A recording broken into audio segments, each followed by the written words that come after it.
For as long as complex societies have existed, they have relied on the same quiet agreement. Today's obligations can be carried forward into tomorrow, and tomorrow will somehow be larger, richer, and more productive than today. That assumption has built empires. It has also buried them. Across centuries, the pattern repeats with unnerving consistency. A state discovers a powerful advantage, control of trade routes, military dominance, financial innovation, or monetary authority. Growth accelerates. Living standards rise. Debt expands, at first prudently, then casually, then structurally. Obligations are no longer temporary tools, but permanent features of the system. What once funded expansion begins to fund maintenance. Eventually, it funds survival. At that point, the numbers stop behaving the way intuition expects. Debts grow faster than output. Promises compound faster than productivity. The system does not collapse under the weight all at once. Instead, it adapts. It stretches definitions. It alters measurements. It changes the meaning of money itself. The debt does not disappear. It is dissolved, quietly, indirectly, and legally, across time. This has happened in ancient city-states that clipped their coins when silver ran short.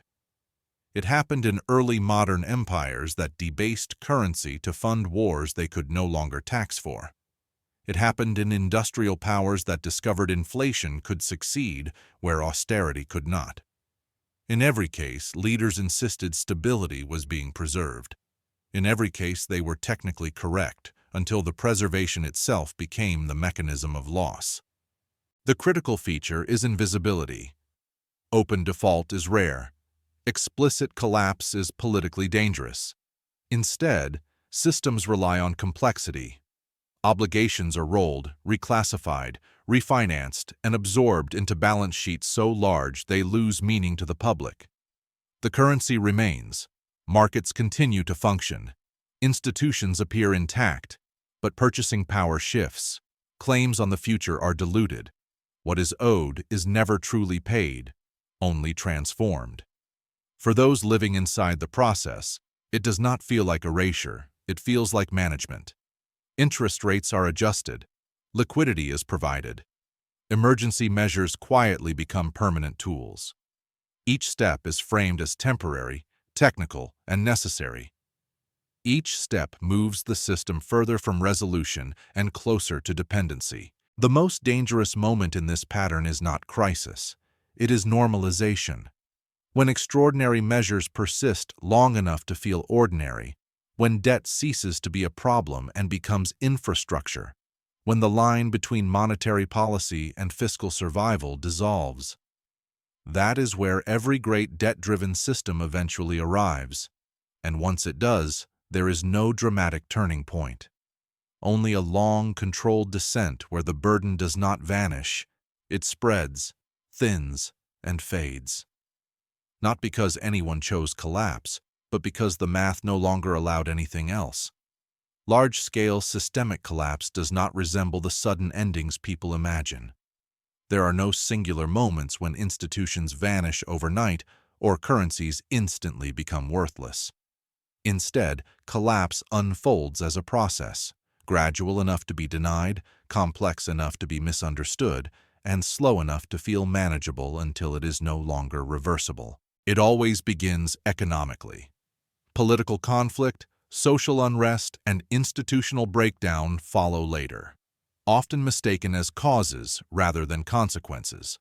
Long before streets fill or governments fracture, the real damage has already been done in balance sheets, incentive structures, and productive capacity.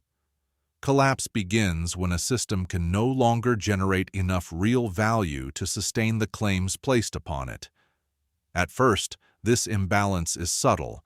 Productivity growth slows, but consumption remains strong. Debt rises, but servicing costs appear manageable. Financial innovation fills the gap, allowing obligations to be extended rather than resolved. Growth becomes increasingly dependent on credit expansion rather than efficiency or output. The system still functions, but it is no longer self-reinforcing. Over time, This imbalance hardens into structure. What was once cyclical becomes permanent. Debt is no longer a bridge between present and future productivity. It becomes a substitute for it. Institutions adjust their expectations accordingly. Governments plan budgets assuming perpetual refinancing.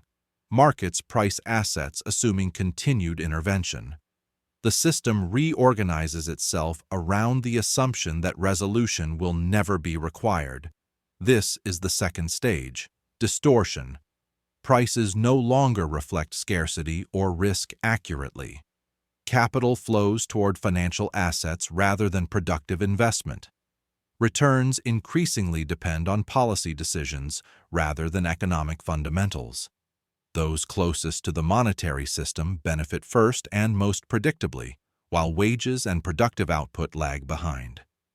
Inequality widens, not as a moral failure, but as a mathematical outcome. The third stage is dependency. Growth becomes impossible without continued monetary support. Attempts to normalize policy trigger instability. Small shocks produce outsized reactions. Each intervention creates the conditions for the next. Risk does not disappear. It accumulates invisibly within the system. Stability becomes an artifact of constant adjustment. The fourth stage is confidence preservation. Narrative becomes as important as policy.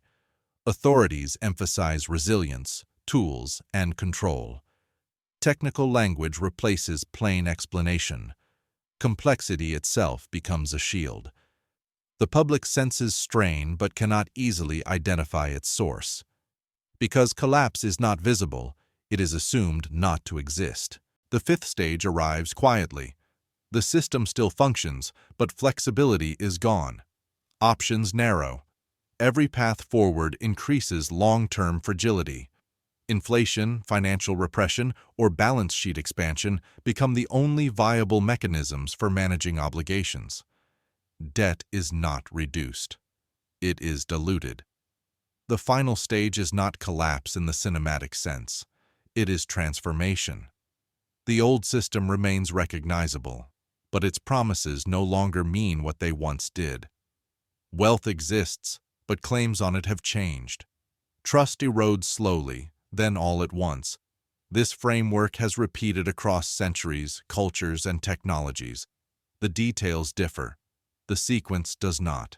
And once a system passes from imbalance to dependency, history shows it never returns to its original form. At its height, the Roman Empire appeared structurally invincible. It controlled trade across 3 continents, commanded unmatched military power, and operated a sophisticated administrative system that moved goods, taxes, and information with remarkable efficiency for its time. Wealth flowed into Rome from conquered territories, tribute, and commerce. For centuries, this surplus sustained expansion and stability. Rome's advantage was not merely military, it was monetary. A standardized currency, trusted across vast distances, allowed economic coordination on a scale no previous civilization had achieved. As long as expansion continued and productivity in the provinces grew, the system worked. The empire could fund legions, infrastructure, and urban life without exhausting its core. The problem emerged when expansion slowed. By the 2nd century, Rome had largely reached the limits of defensible territory. New conquests no longer produced net gains.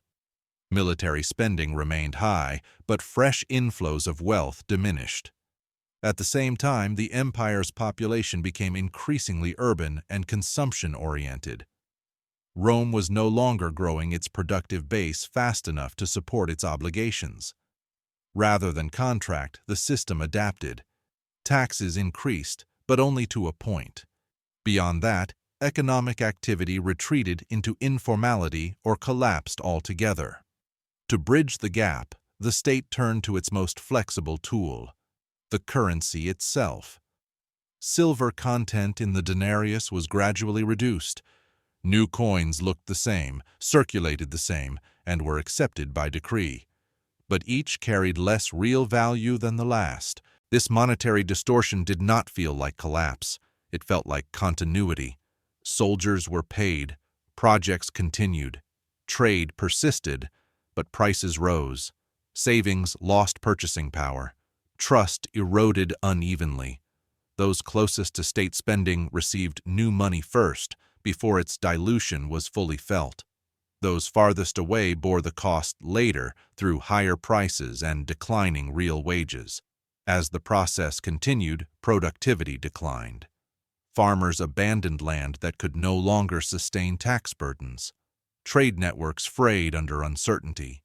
The state responded by increasing controls, price edicts, wage mandates, compulsory labor. These measures treated symptoms, not causes. Economic flexibility vanished. The system hardened just as it became more fragile. Wealth continued to move through the empire, but it no longer accumulated within it.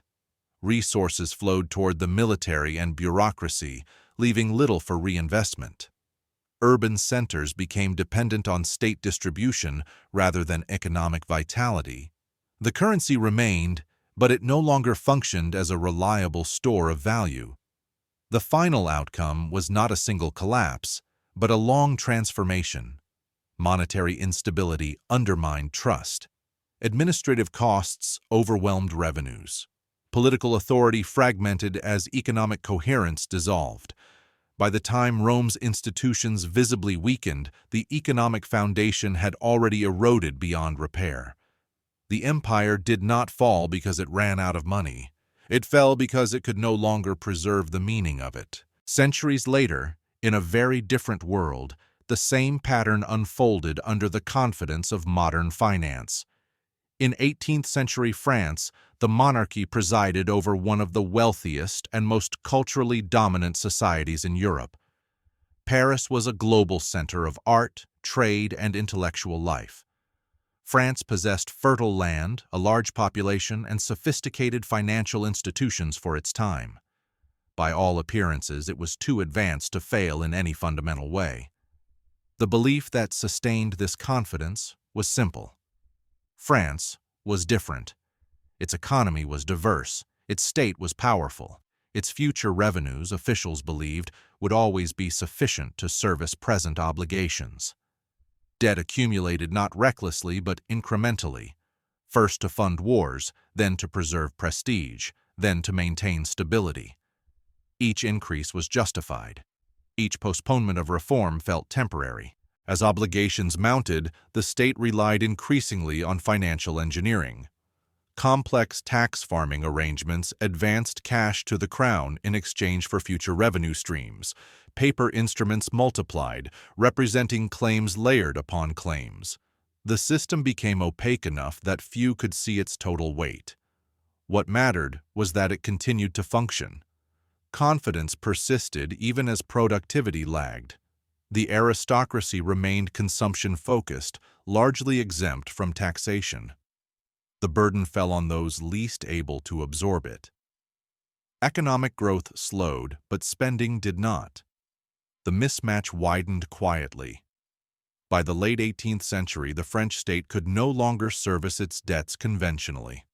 Rather than accept contraction, reform, or default, it turned to monetary expansion. Revolutionary authorities introduced paper money backed by seized land, insisting that rational management could unlock trapped value. The logic was elegant. The execution was fatal. At first, the new money stabilized the system. Liquidity returned. Transactions resumed. Relief was palpable. Then prices began to rise. More issuance followed to meet higher costs. Controls were imposed to contain inflation. Confidence, once lost, did not return. Savings evaporated. Trade retreated. Social trust fractured. What made this episode distinct was not its outcome, but the certainty that preceded it. France possessed thinkers, administrators, and resources unmatched in Europe. Yet the same stages unfolded: imbalance, distortion, dependency, narrative control, and transformation. Each step was rational within its moment. Each delayed the reckoning while deepening its eventual impact. The collapse was not caused by ignorance or malice. It was driven by incentives that rewarded delay over resolution and expansion over discipline. When the system finally broke, it did so violently, not because collapse was sudden, but because the slow erosion of trust had left nothing flexible enough to absorb shock. The lesson was not lost on the world. It was simply forgotten again. The modern system operates with different tools, but the same structure. The United States does not resemble Rome or revolutionary France in appearance or governance, yet it occupies a similar position within the global order. It issues the world's primary reserve currency. Its financial markets anchor global pricing. Its debt is treated not merely as an obligation, but as infrastructure, collateral for savings, trade, and stability across borders. This position creates extraordinary flexibility. It also creates a unique temptation. Over decades, U.S. debt expanded alongside genuine growth. Productivity rose. Innovation delivered real gains. As long as output kept pace, obligations felt contained. But gradually, the balance shifted. Growth slowed structurally. Demographics aged. Productivity gains became harder to extract. Yet commitments continued to compound, not just explicit government debt, but guarantees, entitlements, and implicit backstops woven throughout the financial system. What makes the current moment distinct is not the size of the debt alone, but how it is managed. The Federal Reserve does not erase debt by canceling it. That would be visible, destabilizing, and politically impossible. Instead, it changes the environment in which the debt exists. When interest rates are held below the growth rate of prices, the real value of outstanding obligations declines over time. When central bank balance sheets expand to absorb government securities, the market's ability to discipline borrowing weakens. When liquidity is provided to stabilize markets during stress, losses are socialized and survival becomes conditional on policy support rather than productivity. None of this requires conspiracy or intent. It follows directly from incentives. Policymakers are rewarded for preventing immediate crises, not for resolving long-term imbalances. Markets adapt rationally, pricing assets based on expected intervention. Governments refinance rather than repay. The system remains liquid, functional, and familiar, even as its foundations thin. In this environment, trillions in obligations are not paid down through surplus or growth. They are diluted through time. Inflation, even when moderate, compounds quietly. Savers bear costs that are difficult to attribute. Asset prices rise faster than wages. The debt remains on paper, but its real burden shifts. This is what invisible erasure looks like. No default, no announcement, no dramatic break. Just a gradual recalibration of what money represents and what claims on the future are worth. The system does not fail because intentions are flawed. It weakens because the incentives now favor preservation over resolution, expansion over discipline, and confidence over clarity. Late-stage systems always feel most stable just before deterioration accelerates. Volatility appears contained. Institutions project confidence. Technical tools seem sufficient to manage any disturbance. This sense of control is not accidental. It is produced by years of intervention that have trained both markets and policymakers to expect support at the first sign of stress. By this stage, risk has not been eliminated. It has been redistributed and obscured. Balance sheets grow more complex. Leverage migrates into places that are difficult to measure. Short-term calm is purchased with long-term fragility. Each successful intervention reinforces the belief that the system is resilient, when in reality it is becoming more dependent. Institutional denial is rarely explicit. It operates through framing. Inflation becomes transitory. Debt becomes manageable. Asset inflation is separated from consumer prices as if the two exist in isolation. Language narrows uncertainty into controllable variables. What cannot be modeled is discounted. Narrative control becomes essential. Confidence is treated as a policy tool rather than a byproduct of fundamentals. Stability is emphasized, not because it is absolute, but because belief in it delays behavioral change. As long as households, investors, and institutions continue to act as if the system is sound, it remains so, temporarily. Warnings during this phase are dismissed, not because they are incorrect, but because they are inconvenient. Acting on them would require accepting short-term pain in exchange for long-term resilience. Incentives do not reward that choice. Political systems operate on election cycles. Financial systems operate on quarterly performance. Central banks operate under mandates that prioritize immediacy. As a result, normalization becomes impossible. Any attempt to withdraw support exposes the system's dependence.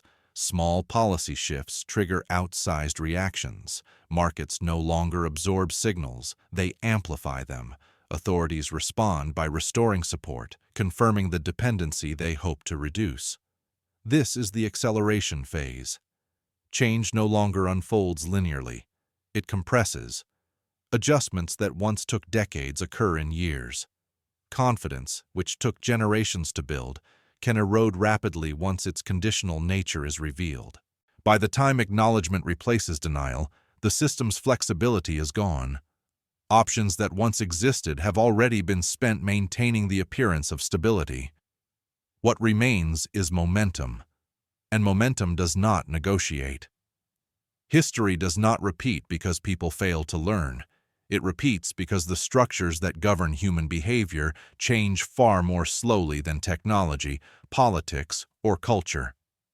Every system is built on incentives, and incentives persist even when circumstances evolve. When success rewards expansion, leverage, and delay, those behaviors will dominate, regardless of intention. Debt, in this sense, is not a moral failing.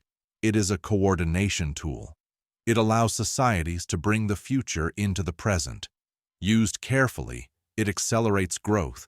Used structurally, it substitutes for it. Once a system crosses that line, reversal becomes politically, socially, and economically improbable. Not impossible in theory, but unattainable in practice. What follows is not collapse as punishment, but adjustment as consequence. Obligations that cannot be honored directly are honored indirectly. Promises that cannot be kept explicitly are kept nominally. The system survives by redefining what fulfillment means. Money remains. Markets remain. Institutions remain. But the value embedded within them shifts. This is why the erasure is invisible. No one announces it because no one needs to. It occurs through time, through policy choices that appear prudent in isolation and inevitable in sequence. Each generation inherits a slightly altered system, accepts it as normal, and adapts. Only in retrospect does the full transformation become obvious. The Federal Reserve did not invent this process. It inherited it. Central banks throughout history have played the same role at the same stage, not as villains or saviors, but as managers of transition. Their task is not to eliminate debt, but to prevent disorder while the system adjusts to what can no longer be paid in real terms. Confidence is maintained as long as the adjustment remains gradual. Once it accelerates, belief gives way to awareness, and awareness changes behavior. That is the inflection point history records, not when debt becomes large, but when trust becomes conditional. Cycles endure because they are built into human organization. Expansion rewards optimism. Stability rewards leverage. Complexity rewards those closest to power. None of this requires malice. It only requires incentives left unexamined long enough. If you're watching for the first time, welcome to the Economy Club. This is where we study the forces that shape history and the patterns that quietly decide the future.